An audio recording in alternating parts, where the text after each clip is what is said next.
Tensions rise in the Korean Peninsula. Intentional escalation? The Western Pacific has seen the Philippines conduct a series of air, naval, and marine exercises with partner countries over the last month in response to China's aggressive actions in the South China Sea. This week saw activity moving north to the waters around Japan and the Korean Peninsula. China has played a role by warning Australia to act cautiously when operating in the South China Sea, and played an active role in trying to disrupt Australian and Japanese naval exercises, which included actively using sonar pings to disrupt the exercise, which resulted in the injury of an Australian naval diver. Despite the incident, the primary escalation this week moved away from China and the Philippines and occurred between the U.S., Japan, and both Koreas. During the Trump administration, North and South Korea signed the Comprehensive Military Agreement in 2018.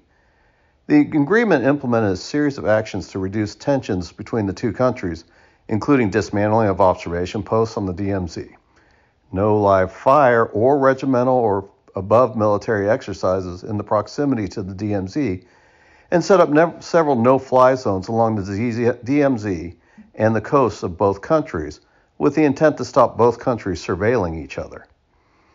North Korea on November 22, 2023, successfully put a satellite into orbit in what it claims is their first spy satellite. South Korea, in response, notified North Korea that it would suspend Article 1 of Paragraph 3 of the agreement, which is part about aerial reconnaissance and surveillance. South Korea then publicly announced it would launch its own spy satellite in late November as well. The North Koreans, in their response, scrapped the entire agreement and claimed it has pictures from its spy satellite of Japanese, American, and South Korean military installations, and started rebuilding its observation posts on the DMZ. It made it seem to the world that North Korea had broken the agreement, but is that true? The two issues that stand out around the launch of the North Korean spy satellite: there is proof it's in orbit, but no proof that it's operational. The first is that North Korea agreed to trade artillery shells and short-range rockets to the Russians for their war in Ukraine in exchange for military technology transfers. The port along North Korea-Russian border is busy with activity showing what appears to be arms shipments are occurring. The South Koreans accuse Russia of providing the military technology and expertise to help North Korea to get their rocket in orbit. And this is part of the Ukraine arms agreement between the two countries that is now in motion and paying dividends for Russia and North Korea? Open question there.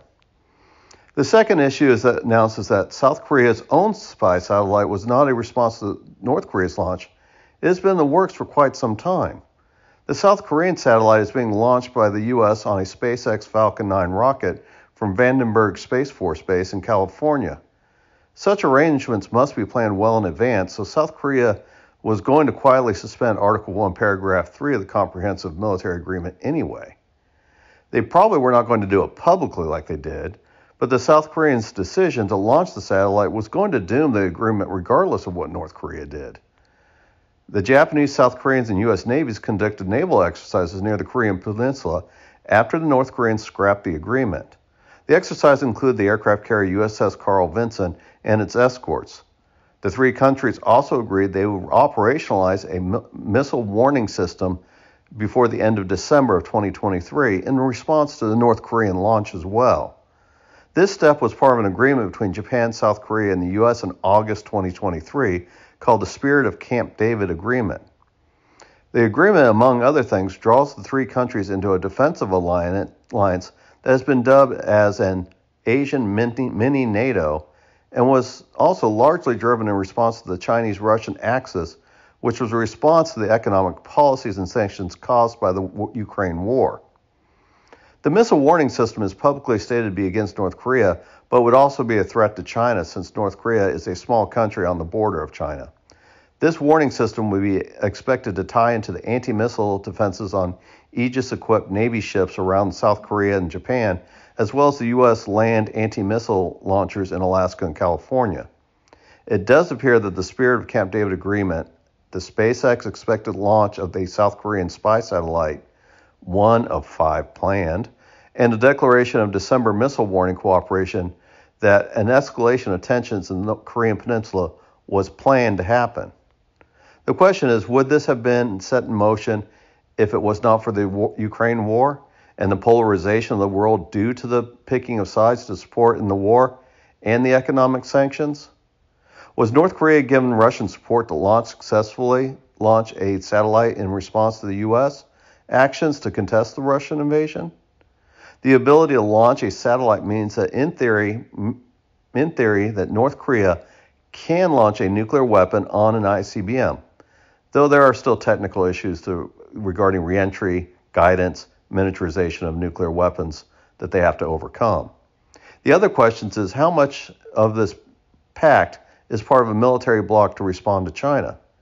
China has threatened to reunite with Taiwan through all means necessary, but in the last month it has seen military exercises conducted by re-energized Philippines, which has conducted 3 multinational exercises in the South China Sea and East China Seas, Japan, the U.S., and South Korea conducting an exercise, Japan and Australia conducting a naval exercise near Japan, Japan and Vietnam entering into a military aid agreement. All these exercises and actions are building capabilities that can be a direct threat to China. With the information available, the intent is not entirely clear, but tensions seem to be purposely increased in an escalatory cycle over threats to Taiwan and the South China Sea, and the war in Ukraine by the major powers and their allies, all of whom are acting very hardline and hawkish. This, along with the U.S. and Russian rhetoric coming from the NATO summit this week and the significant boycott of the OSCE, it seems like some parties are more interested in escalating tensions instead of seeking a solution to de-escalate tensions and to avoid a major conflict on both sides of the world.